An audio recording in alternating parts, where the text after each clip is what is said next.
and towing, you could be looking at thousands of dollars in bills, darlings. That ain't funny.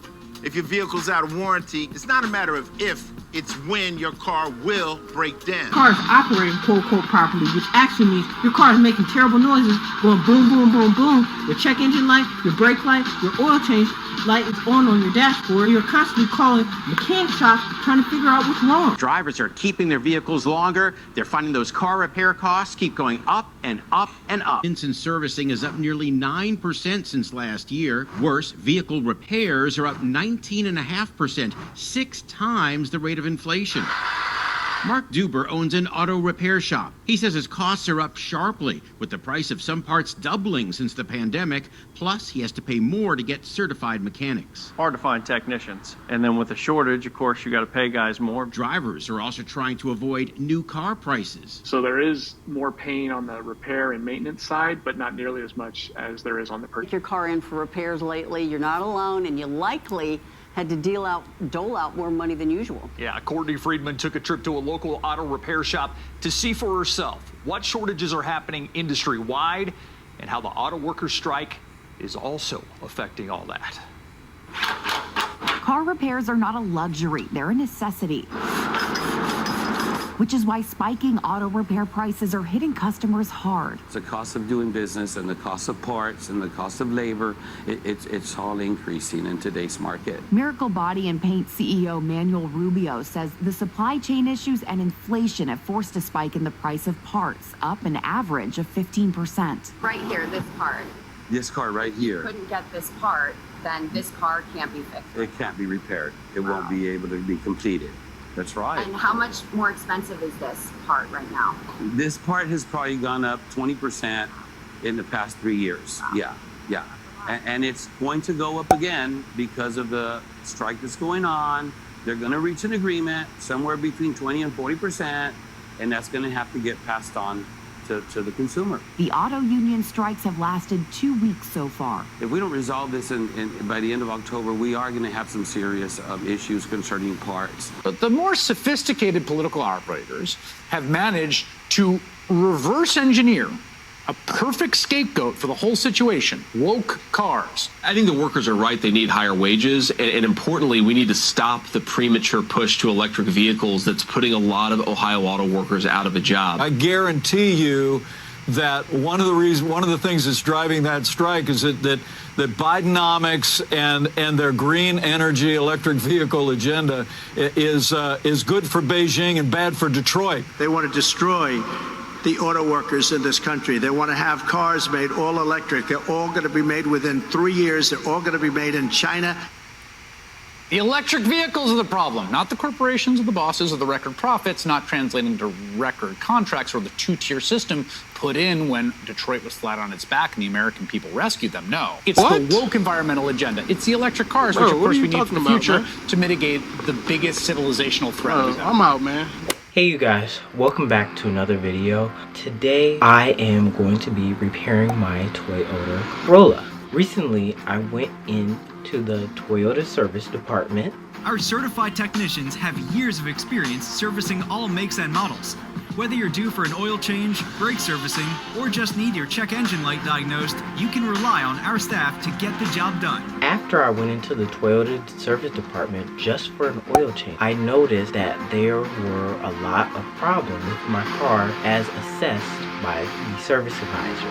I was like, okay, that wasn't the thing that shocked me. It was this that shocked how much it would cost each thing. So what I'm going to be doing today is I am going to be repairing all those things myself. I don't have that type of money. So if you would like to support me as well, make sure you donate to my channel Cash App and my channel Venmo on the screen right here. And also, if you guys are trying to repair the same things, I will leave some videos in this eye right here so that you are aware of what to do. And I'm going to be filming some of this process with my dad that's going to be helping me, and we are going to see how long this takes. I think this is going to take about 2 hours, but really I am mad about the whole auto worker strike, repair prices going up. This can't keep going on longer. Like, I don't have any money, y'all. This is insane. Working hard to repair this car. I just started. I've never done this before. When I was in the Air Force, I was a weapons systems mechanic. So my credentials say I can do it.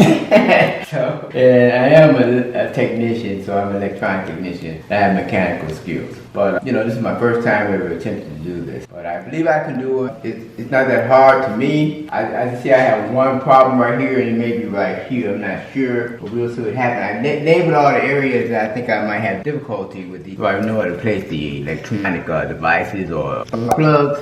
You see, I don't know. I've never been here. But we're going to be changing what's that thing called gasket. Yeah, the gasket. Gasket on here. Please know what you're changing in this car. This is why I'm watching. I'm an actual electronic technician. I'm certified. I'm professional in that. But I have mechanical skills, so I can do this. And we can do it. He has mechanical. But this is actually the only area right here I'm going to have trouble with. I already loosened most of the bolts already up, so the screws up, and I'm going to be doing that right now. I'm going to be finishing off, see can I get these electronic connectors off. I was thinking about UAW bike, and they do deserve it because I believe if management is making that much money, they can give one person tons of money, they can give families more money to raise their kids, and I think it's just unfair for.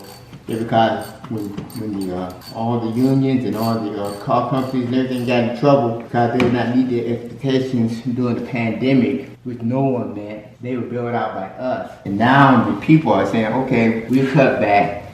We gave y'all what y'all needed for your families to be raised. And now then they get tons of money all of a sudden and say, I don't know if you give y'all all that money. I think they should do what they're doing. Like the president said, hey, they got a big raise, you should get one too. So go and do what you're doing. And I'm going to try to see what I can do here because I have power tools. It's supposed to be 10 millimeters for all of this. And sometimes they put the stuff in bad areas so you cannot reach them. Great. But I'm doing the best I can right now and see what I can do. Okay, well, I'm going to be watching him and I'm going to be rewatching the YouTube videos to make sure we're not missing anything. Because, I can't, who can afford, $5,000 in repairs, Toyota? You're killing me here. Seriously. I know, probably in an independent repair shop, if I did go to that, it would be probably about $2.5 grand, maybe, for what I need done. But still, that's a lot these days, y'all. Something has to give. Right. So also think about this for some of the people that don't have skills. Like we do. Money to do it. I don't know what they're going to do. At least I can attempt to do this and be successful at it. I'm just going to try to get some of the screws I can get to, which I'm going to put a little video too. We're making, but I'm going to need the video. Actually, there's tools right here I need a label right here. I just realized that right here.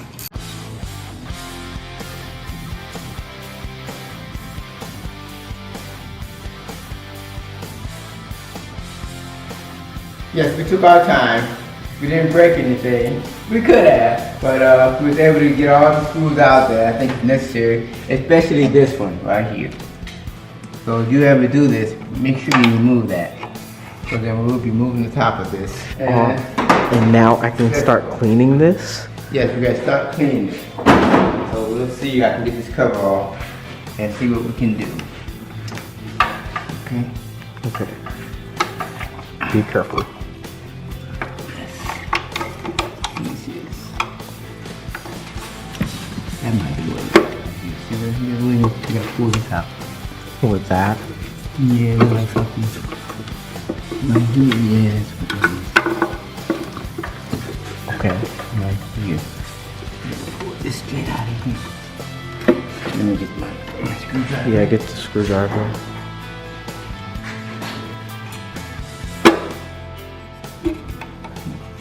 Okay.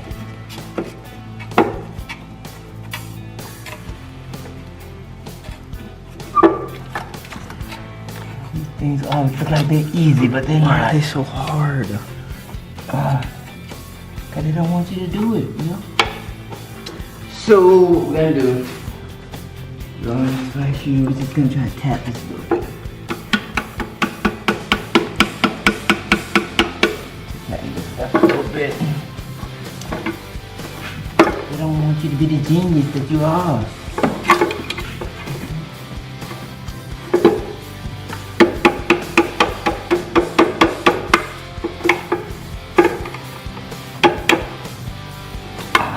I move it now. Notice I don't have any gloves because it just feels better. I'm glad I'm not outside though. It's really, sometimes it's hard to work with gloves. And in the military, you gotta put on thick rubber gloves because they're trying to gas you. Oh, really? That's what happens in the military. So you have a gas, can't imagine doing this with a gas mask on, with chemical warfare gear, and rubber gloves about this big. It's true. God. You will drop stuff, and it is really funny. So that's the running joke in the military. The stuff drop, everybody laughs.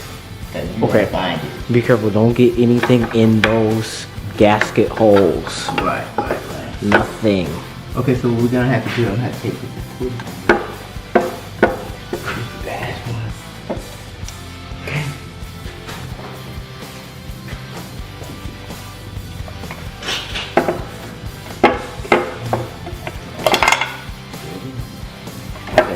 Alrighty. Get it out. You geniuses. Good. Okay. That's what we gotta clean. Okay. And take out the gasket. Right, the gasket's actually in there. I know. Yeah. Okay, where's the we'll go come over here. We think it goes somewhere. We need to know where it goes. No. I'm just trying to make sure I have the right one. I'm just trying to make sure we didn't lose a gasket. Okay. Good. So that's where it came off of. But we'll see if we have new ones too. Okay. Like these might not be the ones they want us to use for that. Okay. Okay. So we have everything. So right now I'm gonna just spray some of the gum out in here and see what happens. And then I'm gonna wipe it with a towel. So that should be good. I just hope all the parts are in that bag. Yeah. Please. The main one is just this one right here. So this right can fit it properly. I just have to add myself into all this stuff. I go off once in a while. So you're probably wondering why I don't do a lot of the hands-on work for the car. Part of it is I'm an engineer and I watch mainly, since that's kind of what engineers do. And in the background, I'm looking up possible problems that can happen. I'm also making sure that if screws are dropped, they're found immediately. And I'm also looking up things like how many inch-pound do we need to make sure that the engine screws for the gasket cover are on there properly, because some people suggest that in certain videos. Actually start on the outside. All the outer bolts and nuts get torqued to 8 foot-pounds. The inner two right here get torqued to 80 inch-pounds. That's 6.6 foot-pounds. So it's a little bit less torque for the center ones, which is why you want to start with the outer ones. I like to start from the center ones and work my way out. I'm gonna go here, go in a cross pattern, here, here, here, and so on. And some people don't, and they gloss over that detail. So that's more of my job versus being more hands-on and trying to understand what's going on. So I am watching at certain points to make sure I can do this in the future, or some other problem that can happen in my car. Mainly, I am trying to troubleshoot and make sure that there are no other issues that could be a hindrance to, you know, the technicians or, you know, people trying to troubleshoot the car. That's kind of a little bit of information I wanted the viewer to know as they're doing this repair. So no leaks this time when I move the car, because I'm not moving my car and it leaking. This oil is so good that I don't know if you got it. Yeah. Yeah, don't put too much.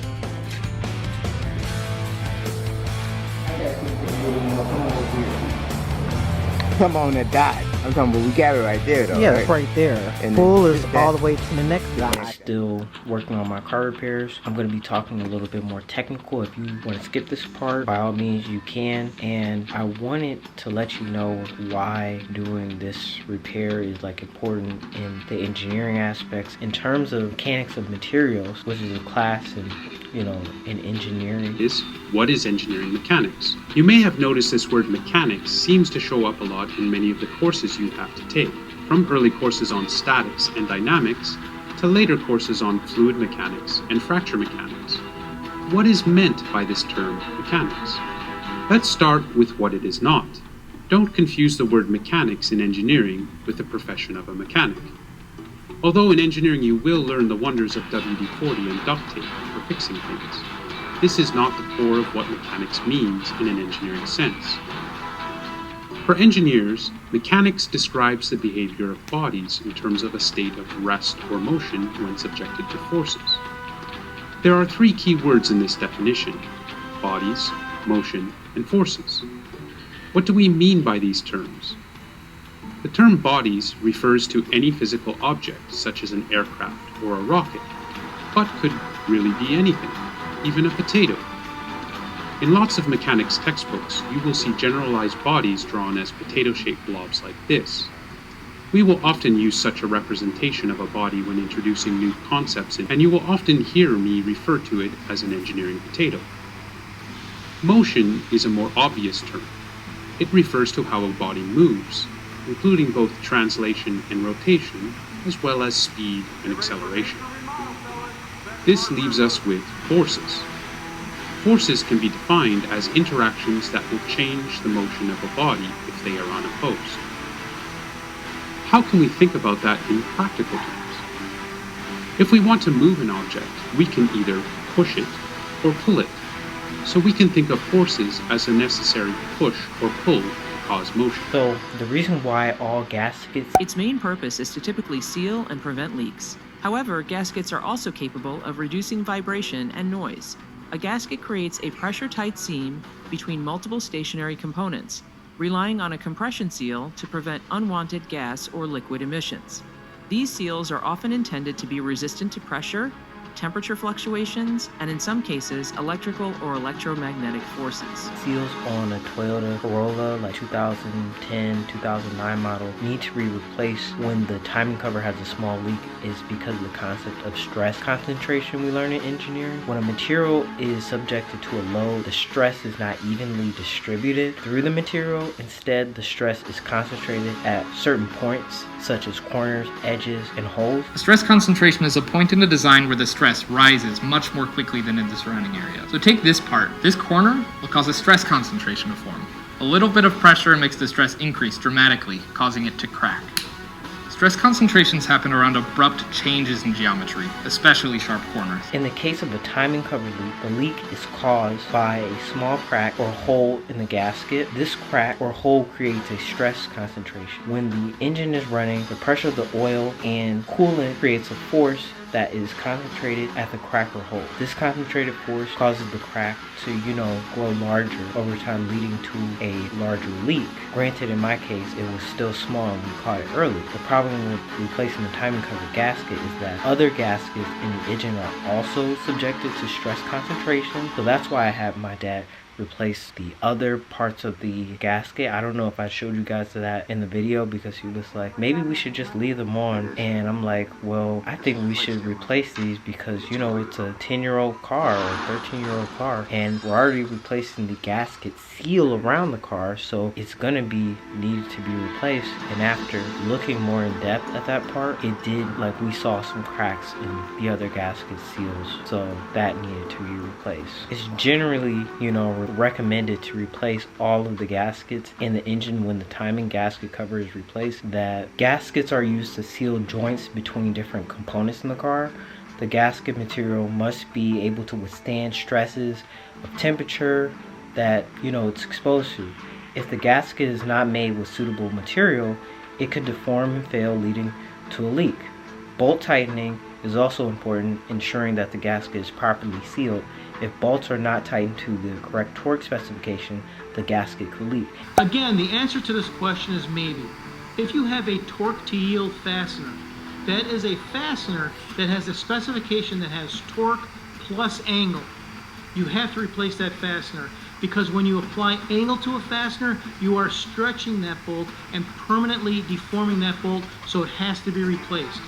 If your head bolt has just a torque spec, you can take that out and use that over and over. Next question, how can I improve the loading or evenly tighten the head? If you have a higher compression engine or an engine with a turbo or a supercharger, you can spread the load evenly across the head after torquing if you switch from bolts to studs. A bolt is going to put a rotational force on the fastener, and it could cause a little unevenness in the clamp load of the head. So if you switch to studs, the studs will clamp down more evenly and increase the chance of the gasket sealing better, especially during heating and cooling of the engine. So switch from bolts to studs and you'll have a better chance of getting an even clamp load and better performance out of your gasket. And if the gasket is damaged, it won't be able to seal the joint properly. If the bolts aren't tightened correct to the correct torque specification, the gasket will not be able to be compressed enough to seal the joint. If there's a stress concentration, is a location in a material where stress is concentrated. A material is stronger when force is evenly distributed over its area. So, a reduction in area, for example caused by crack, results in localized increase in stress. So, stress concentration is the area in a material or sample where force is not evenly distributed and accumulates there. When force in that area becomes much larger than what material can withstand, it starts to crack. Stress concentration is the major factor that contributes to brittle fracture. in the timing cover, the gasket could be deformed or damaged. By understanding the concept of stress, concentration, mechanics can make informed decisions about the materials and methods they use to repair these vehicles. In this case, my dad being the mechanic. This can help ensure that all repairs are successful and that our vehicles are able to be safely maintained and operated. So I know for people that aren't engineers really or something, and you stayed to this part of the video, in layman's terms, stress concentration is like a crowd of people trying to get through a narrow doorway. People at the front of the crowd are pushing against people behind them, creating a lot of pressure. This pressure is similar to stress that is concentrated at a point in the material. And also, here's another concept: if you bend a paper clip back and forth repeatedly, it will eventually break. The reason for this bending creates stress concentrations at that bend. Over time, these stress concentrations cause the paper clip to fail. In the same way, the stress concentrations created by cracks or holes in the gasket can cause the gasket to fail. This is why it's important to replace. Well, hopefully we fix everything else for tomorrow. There shouldn't be a lot fixed with the car. We just have to do a brake flush, a coolant flush, a throttle body service, which is basically we put gum out and clean it out, and that should be easy. The main issue is fixed, so that's good, and my car should be running fine. Hey you guys, welcome back to another day of doing the car repairs, and we're starting to have some more issues. We need to know if the throttle body needs to be cleaned or replaced, and I am amazed about this. So we're gonna watch some videos about this again. No, Dad, this is not a touchscreen. Play the video. Wow. And you're working on my car. Yeah. I just want to see they clean this area on the side. That's all I want to see. Do it this time, baby. You suck. I know. I hope it doesn't need to be replaced. I don't think this needs to be replaced. I just think it's dirty as heck. It's just dirty? Inside, it has a lot of carbon deposits. And it's, well, I see some of the carbon deposits inside that actual intake inside. Not here. Not in here. What? Not here or here. It's in there. I want to see if he does clean that in there. In there? How far does he clean in there? Yeah, how far does he clean? If I don't have to go in there, I would not, you know, because that's why I haven't done anything yet. See how that comes off all nice. That thing won't come off.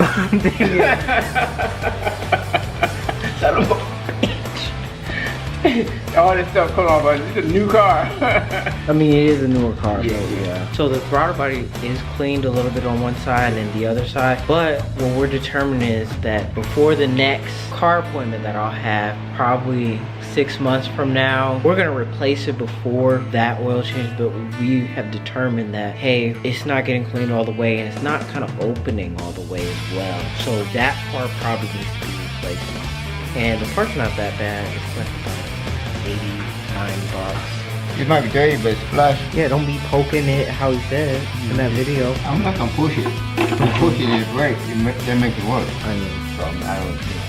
But yeah, I worked on items, so I know what not to do as far as when you're working on government stuff, like fighter aircraft, weapon systems, they need to kill people. Well, they won't do kill.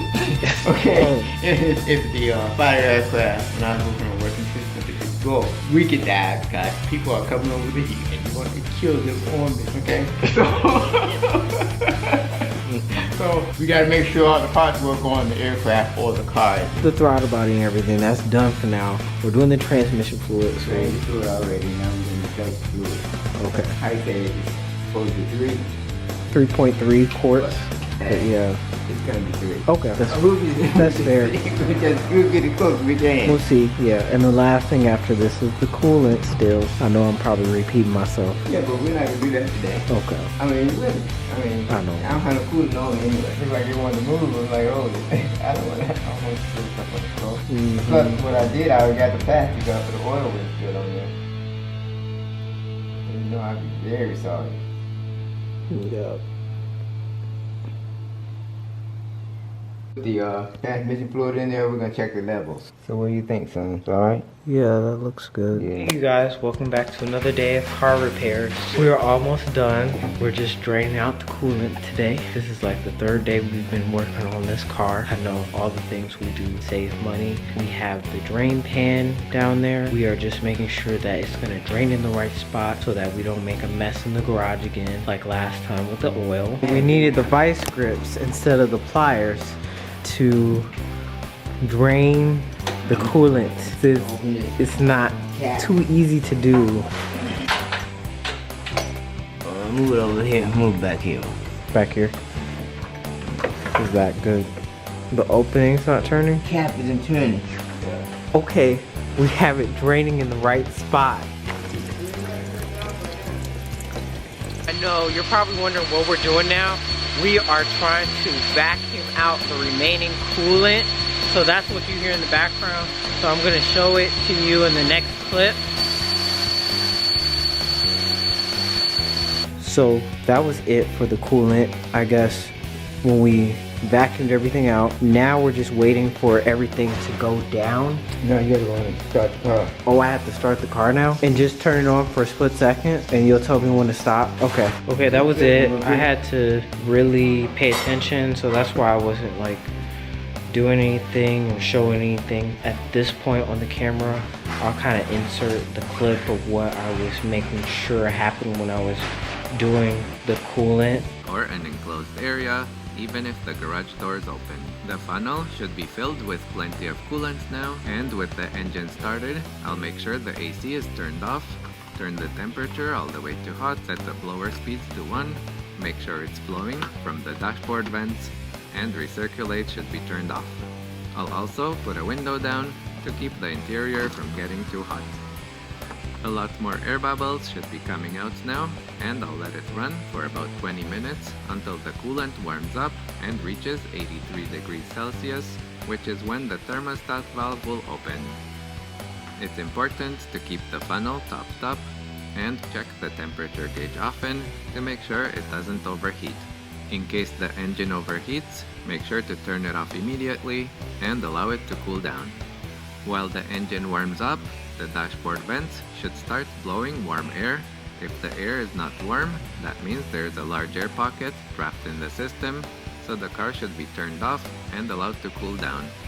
And once the coolant reaches above 83 degrees Celsius and the coolant gauge is close to the middle, the thermostat valve will open and more air bubbles should be noticed in the funnel. And now I'll rev the engine up to 1,800 RPM for 2 minutes to bleed the remaining air out. And basically I was revving the engine, as you can see. So that's it. We're gonna give it a test drive. There's one more thing still wrong with the car, and I'll try to figure that out the next day. Just the brake flush, if I need that or not. I'm getting a second opinion on that. And hey you guys, welcome to another day. Today I finally got second opinion on the brake flush from another independent repair shop, Midas. And when I asked the technicians, do I need a brake flush and everything, I said, you know, Toyota recommended that. And basically when I went in, they said no, I didn't. So usually sometimes Toyota does this, as in they try to figure out everything what's wrong with the car, and they kind of overestimate and say, hey, all of these things should be fixed, and when in reality, not everything may need to be fixed on that list you saw, which was $5,000. They want to, you know, they want to make a profit too, as a dealer, as an unsuspecting customer that, you know, doesn't know about cars. So that's the other thing that you guys have to watch out for. Make sure you get a second opinion on your car, even when you're fixing it. And also, the other thing that I learned with cars, coolant should be only replaced every 2 years. And I've had about this car for 2 years now, and I haven't had a coolant change in a while. So the next time I'll need that is in 2025 or whatever. The one thing that I do want to make a point out is that a lot of people, you know, they don't care about you and your car issues and your, you know, problem. But guess who cares at the end of the day? Nobody. You have to do the thing that is in your best interest. Ain't nobody gonna save you from yourself. And that you need to look out for yourself. And also another thing is I had a first car and it would always break down, and I would be like, what am I gonna do? So what you have to do, if you have car problems and stuff, hang in there. You're not alone. God's gonna make a way, and you're gonna get out of this situation. So we're gonna beat this. I just beat me having this massive car bill that I made a $5,000 issue go down to $250 issue with some help with my dad and doing my own research and due diligence. That's what you're going to need to do. You're going to need to put the time and effort in. You're going to have to spend long hours fixing your own car. You need to put in the work, and you need to make sure you are determined to know what the issues are. Granted, I have some technical expertise, and I'm probably better at researching than you, and it's going to take time. This isn't an overnight process. This video may have seemed like it's been an overnight process and easy. I understand what breaks down on a Toyota model for my car. So put in that research. The moments you do this, and also get like a friend to help you with that may know about cars, or a family member, so you can save money. But it's gonna require time, and the more that you start to know about cars, the more it becomes easier and faster, and the more time you will save with these repairs. So I hope you guys enjoyed this video. Make sure you leave a like on this video, comment, and please hit that subscribe button down below. See you guys. Please just drop a like.